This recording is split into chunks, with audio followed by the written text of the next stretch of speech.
Hi, good morning, everybody. Oh, there was a video I believe came out yesterday. I saw it yesterday. It was reported on Vosisnayas from Rabbi Zachariah Wallerstein. I do not know the man. I don't believe I've ever met him. I've seen some of his videos. I know he's been controversial over the years, but he happens to have money, so he's able to pretty much say what he wants.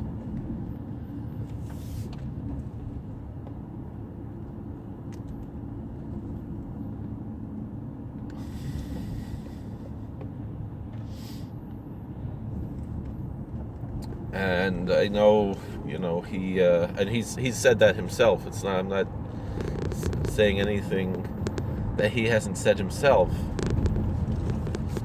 And I know that he owns property in my town. He owns a ranch that he mentioned in the video yesterday, where he's helping girls who are in trouble. And it's in my town, and we have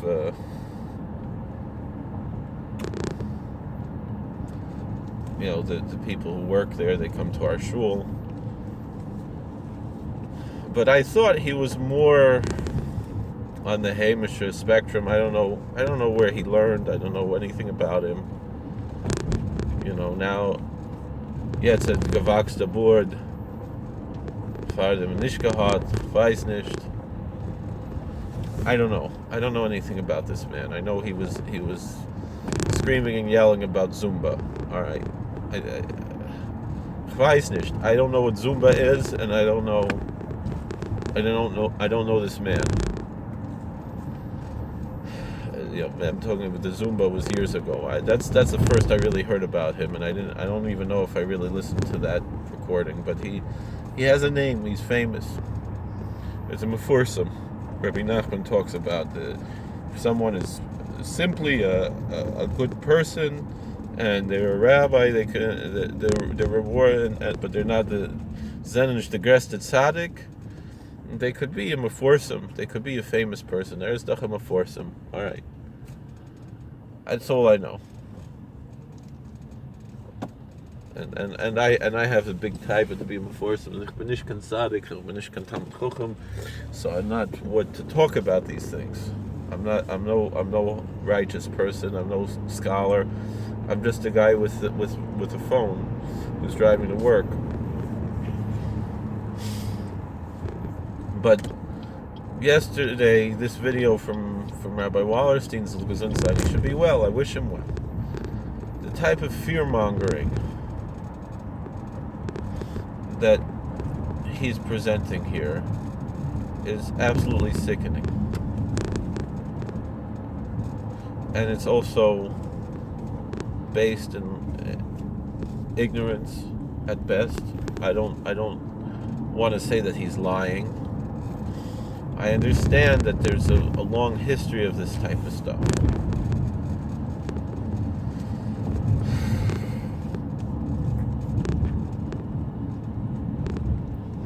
But it's very clearly ignorance. He says something that, he doesn't quote any sources. Something about, that there'll be signs that it's time to go home, which is nonsense. Why'd they let him go in front of me? I don't understand. Now I'm stuck behind this truck. I gotta get to work and then stuck behind the truck. I don't understand.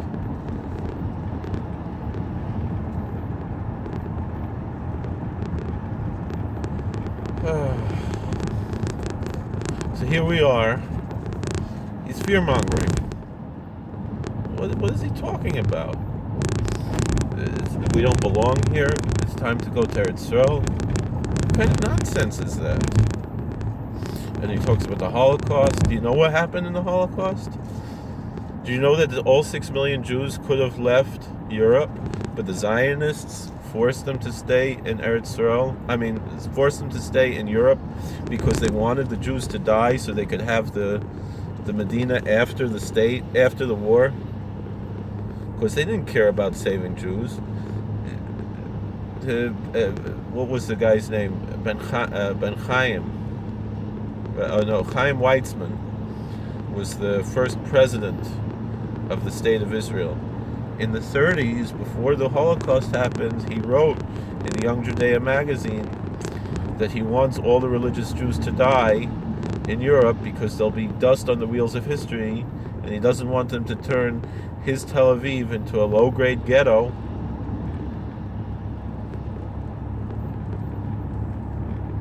We know that the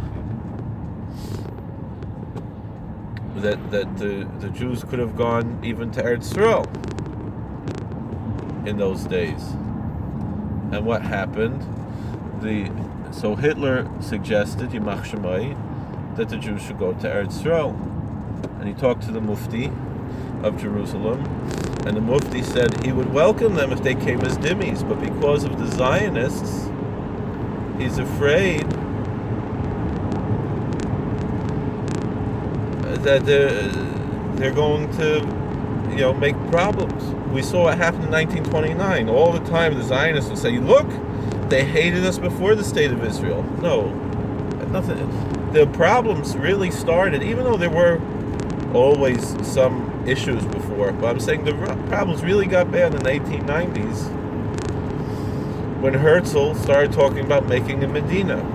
I mean, there were problems also during the times of the Spanish expulsion, because also they were talking about settling and making Medina in that time, and they asked the Gedolim if they're allowed to do that, and they said no. They asked Shmuel HaNagid, who's one of my Zaydas, he said no.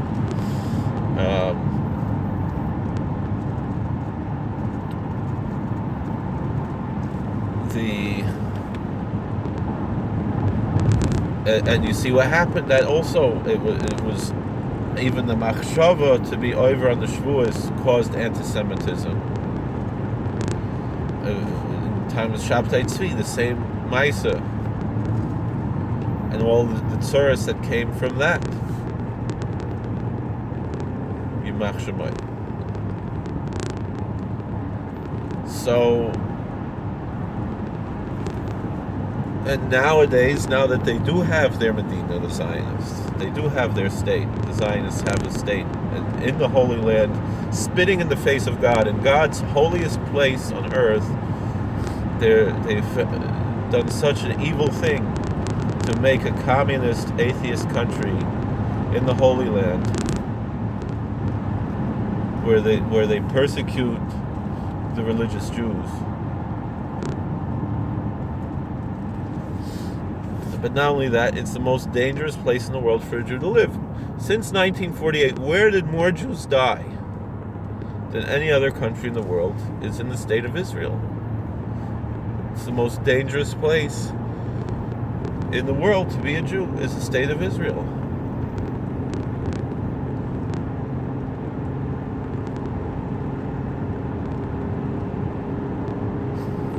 And so because there's some general artificial unrest, it's all made by a Zionist, George Soros, Yimach Shemo.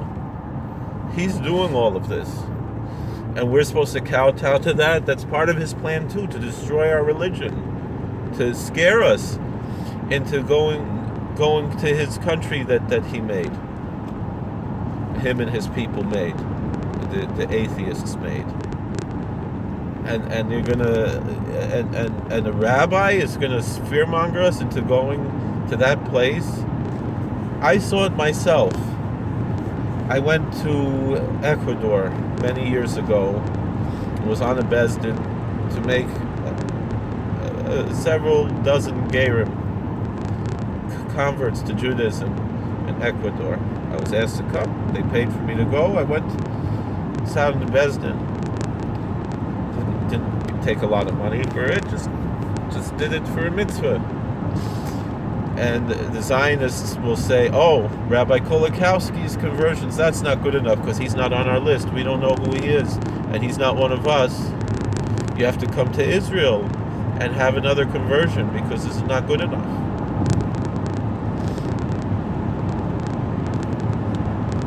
So one of the girls who we converted, unfortunately, bought in. Ooh, there was a big snapping turtle there. Bought into this. It wasn't on the road. It was just on the side of the road. This big snapping turtle. So she bought into these lies from the Zionists, and she got killed in a terror attack. She went to Eretz Yisrael to make another conversion because Rabbi Kolakowski's conversion not good enough, and she got killed because of the Zionists. And she's not the only one. How many victims of wars and terror and all kinds of sorrows that the Jewish people have suffered because of the Zionists?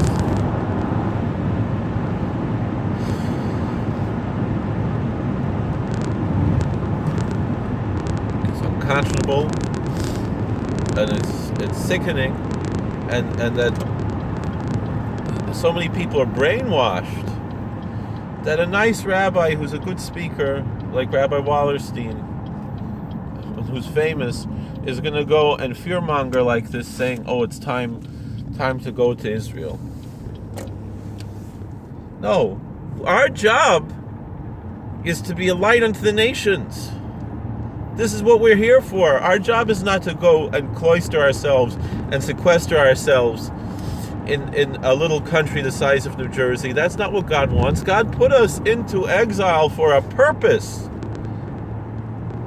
Initially, we were situated in the Holy Land for that purpose because that was the crossroads of the world, but because we weren't fulfilling our purpose, God put us into exile so we could lift up the holy sparks that are all over the world and make the whole world a beautiful gem to the worship of God.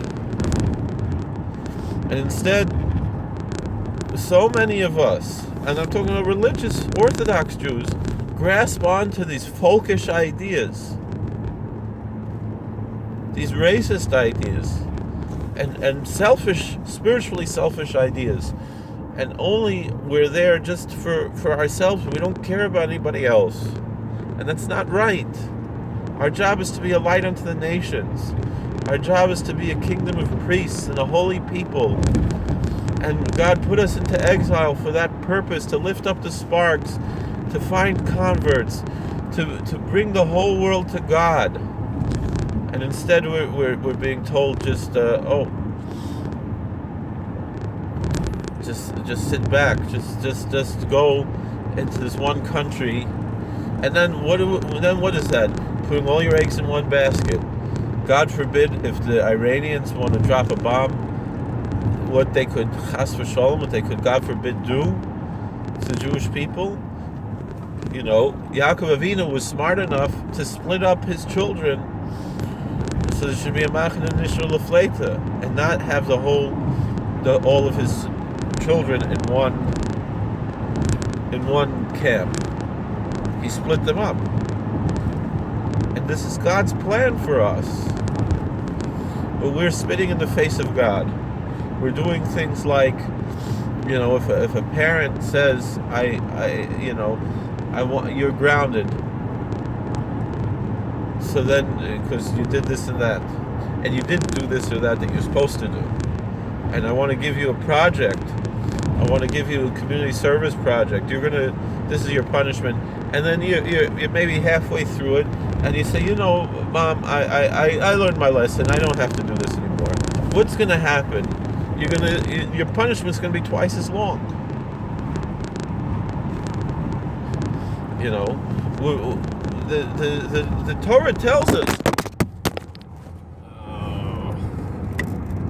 Is this thing still on? Hold on, let's make sure that, I think it's still recording. The Torah says clearly that if we don't keep the sabbatical laws, we're going to be exiled because the land needs its rest. So what's going on now? They're trying to, they're talking heter mechira, this and that. It's a sign that it's not time to go back. The land needs its rest. The Mishnah Pirkei Avos equates Shmitas Haaretz with Shvichas Dam and Gilurais and Avodah Zarah, that these are the four things that bring Golus to the world, the three cardinal sins, and the failure to keep the sabbatical year. And so this is why we're in exile. Is the land needs its rest. The land doesn't want us there. The land says, leave me alone. You know, am I going to go wake up my wife in the middle of the night this is what, or the same thing, Eretz Yisrael, or when I wake up a parent, it's our Mother Earth, we're going to wake it up? No, it needs its rest. The land needs its rest. And so we're attacking the land, we're pillaging the land, we're waking it up, and so it's going to say, leave me alone, I want to sleep. And so we're lengthening this golus by not doing our job. God gave us a job. The Gemara in Pesachim says, "Legolu Yisrael me'al admosim ela kadesh l'stoifef leim gerim." We were exiled for the purpose of making converts and bringing more people into Judaism. And so we're exiled to the four corners of the earth. Are we doing that? No. The Zionist rabbis are saying, oh, you can't do conversions. We're trying to bring Mashiach and you're trying to stop it. And then you have the chutzpah to say that you're Reish Smichas Kulaseinu. This is what's going on in the world. And this fear-mongering, which makes no sense. Like the Kosner Rebbe who had the attack. The guy was killed in his shul, and he went and still made a tish right after that, like nothing happened. And he said the Zionists started calling him and saying, "Oh, it's time to go to Eretz Yisrael." And he said it's more dangerous there. This one person gets killed in Muncie, and you want me to go to a country where 25,000 people have been killed? And how many others have suffered, and you want me to leave a free country with freedom of religion and go to a backwards banana republic where they have a phony puppet chief rabbinate that has to kowtow to an atheist government and is trying to boss us all around and tell us that we can't do conversions and tell us that we have to kowtow to them like there's some kind of a Jewish pope? You're not the Sanhedrin. You don't have the right to do these things. What are you talking about? So Rabbi Wallerstein, with all due respect, Chazer Bo, repent from this heresy. Say it's our time to leave. No, it's our time to be there and be the light and try to shine light on a dark world. You know, I saw a video this morning. It was a convert talking to a lady, looked like a regular frum lady, and he's talking about quantum physics and spirituality. And the thing is, everything that he was saying, that he said, you know, Judaism brought to his eyes this light, and why he converted to Judaism. You know, the truth is, all the things that he's saying, every religion says the same thing. You know, that there's spirituality beyond this world, beyond just what we see with our eyes, and that we're missing out on the big picture because we're so materialistic.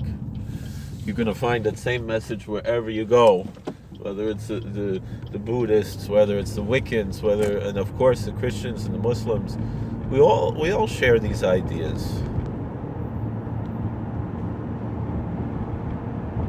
And to be like, oh, and the thing was this woman was like, wow, I never thought of that. Meaning, how far away we are from what's just so simple and obvious. Meaning, we're keeping Torah mitzvahs, which we have to do, we're supposed to do. And yet we're amazed when we hear, you know what? Oh wow, there's something more than just. And I only saw this only a 2-minute clip, and I don't know what else was in this video. Like, oh wow, really? There's more than just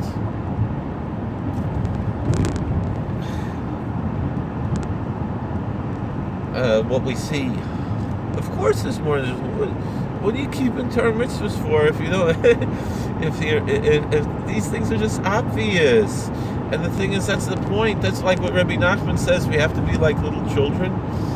This is what Torah mitzvahs does. It brings us almost like in a shamanistic way back to our childlike roots. But we have to be childlike and not childish to be able to believe more than meets the eye, and not only believe it. Little children, they know these things.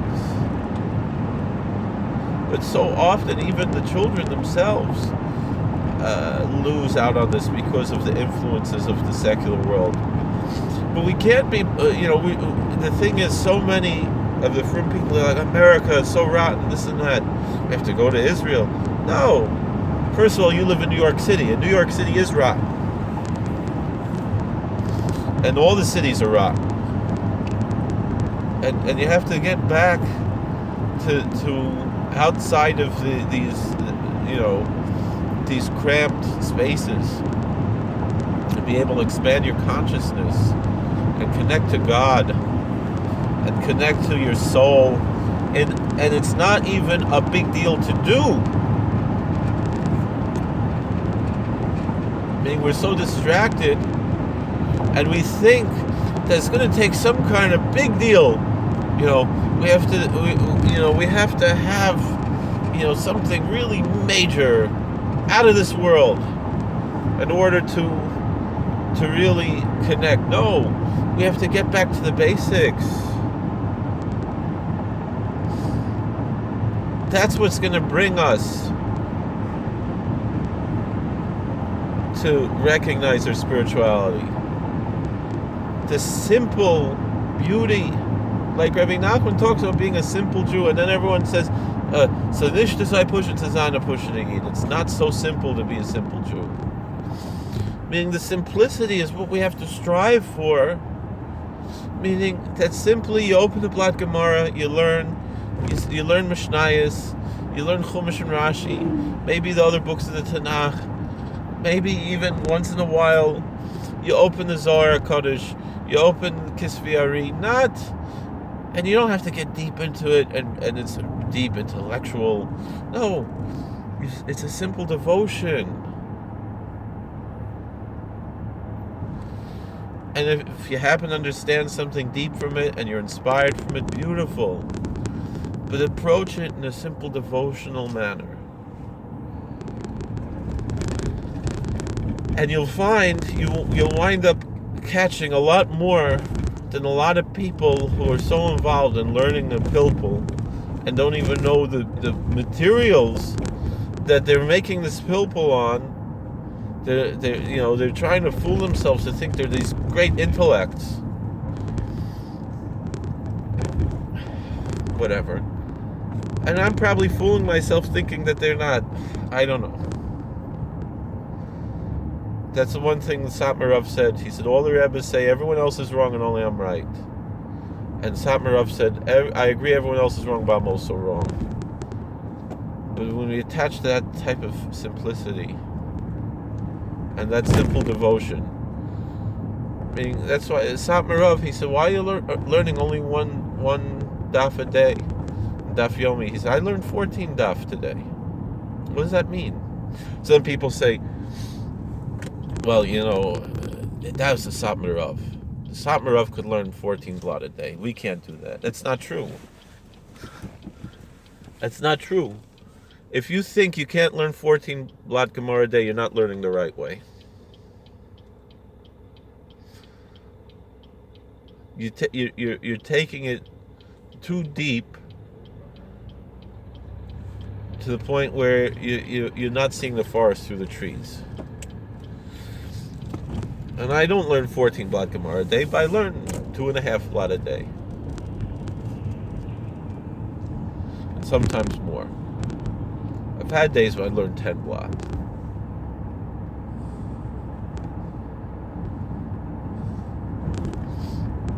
And this is what we need to do. And when you do that, you get into a mind frame of simplicity. and you connect to the things that are spiritual. And the thing is, and if you're in another religion, you could do that with your own religious texts.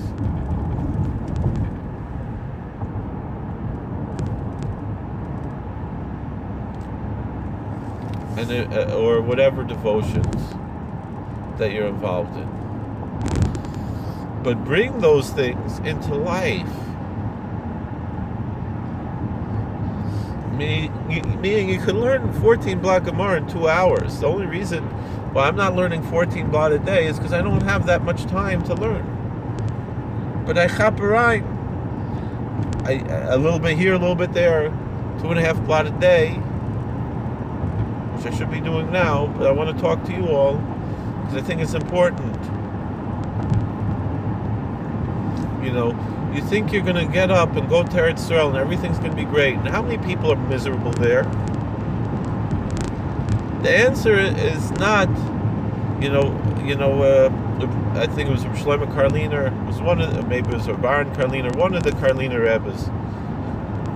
He says, when it says in the Medrash that you should, you should be choylek al hamakom. Your heart should not be choylek al hamakom. What does it mean, choylek al hamakom? So the way usually hamakom in Chazal means God. Hamakom means the place. So he said you shouldn't be disagreeing with God. Obviously, you shouldn't be disagreeing with God.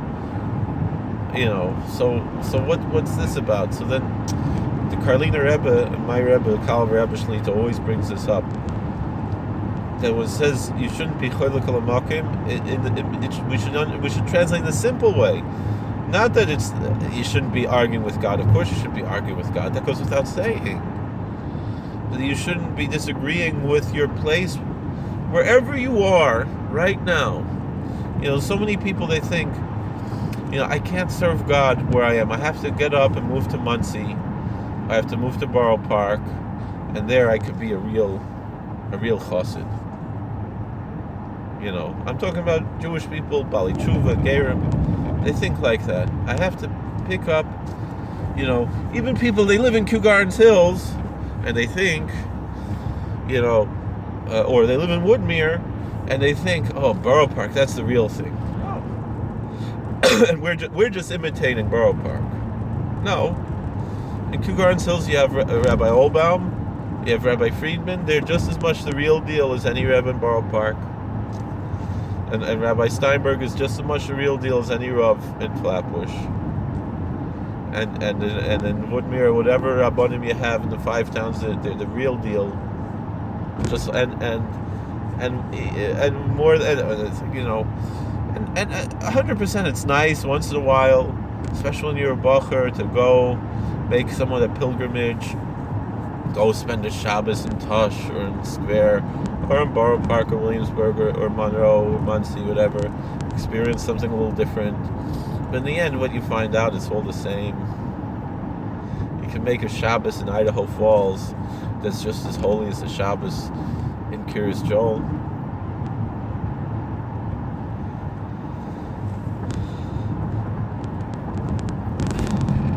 And I made a Shabbos once in Idaho Falls. And the thing is, it's more than that. You can make Shabbos wherever you are, and you don't have to go to, you don't have to pick up and go somewhere else. Yes, I would love it if a few more people would move to my neighborhood, so we could have a dependable minyan every day. If we had maybe 15 families, but if not, in the summer we have that, But if not, from this coronavirus we learned, all right, so we don't have to. It's an interesting thing. It's one thing I'm going to end on, because I really need to learn a little bit. At least a little bit, right? I watched a video I made years ago when I was a rabbi at Crescent Hill.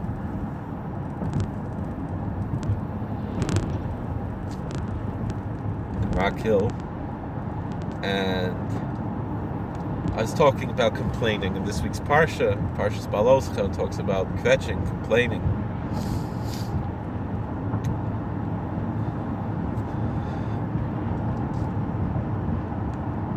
And there are bad complaints and good complaints, right?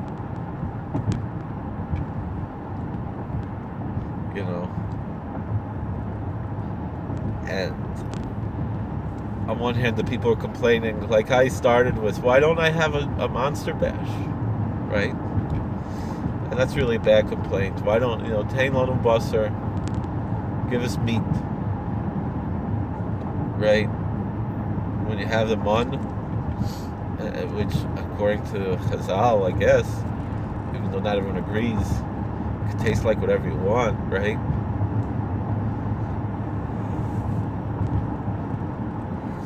They make that sound like that's a be-all and end-all. Like that's absolutely the truth when there are different opinions in Chazal.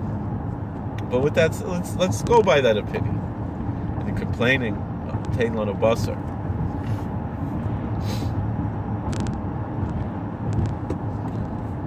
Right? But on the other hand, there's the other complaint of Zlama Nigara. Why are we left out?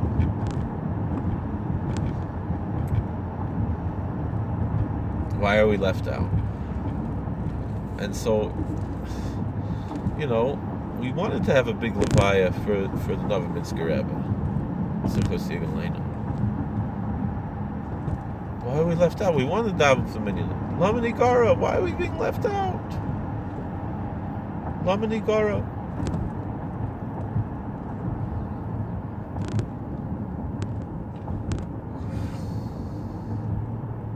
Why are we being left out? Lama Nigara, why are we left out? Why can't we daven for minyan? This is what we should be complaining about. Alright, I think I talked enough. Although it's interesting, when they say Tain Lanu Basar, I think it was Rabbi Nachman said, is saying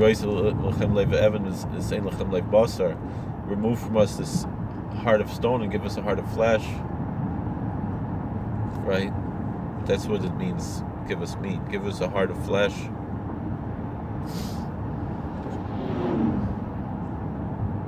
So there's something good in that too. There's something hidden in that. Oy tatoy futter.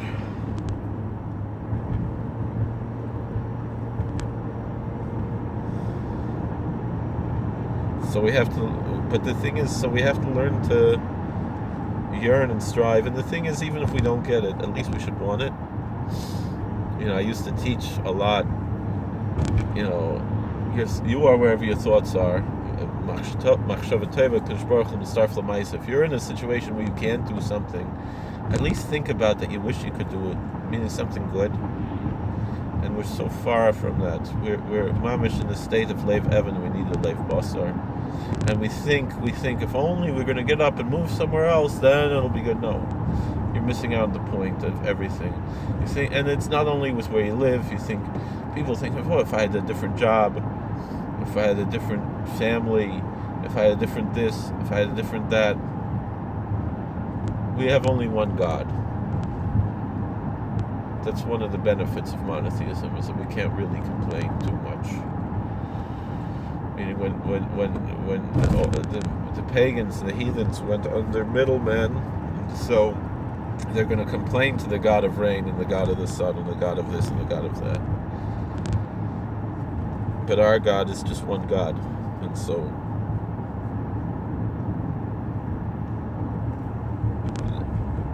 it's all one, it's all good. And that's what I started with, these words of faith, that ultimately all these things don't really matter, but we got to try to make the best within the world we're in, and not be daydreaming about what could be. Let's focus on what is,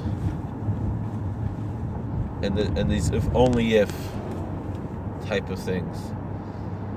The only ifs that we should worry about are what we can do with what we got right now. Alright. I was told to make short videos, and I talked for more than a half hour. God bless. Please like, share, and subscribe, comment. We'll see you all later. I don't know what to do, but I know God is in control, and we gotta love God, fear God, and know He's one, know He exists, and accept that, and that's all that's important. All right. God bless.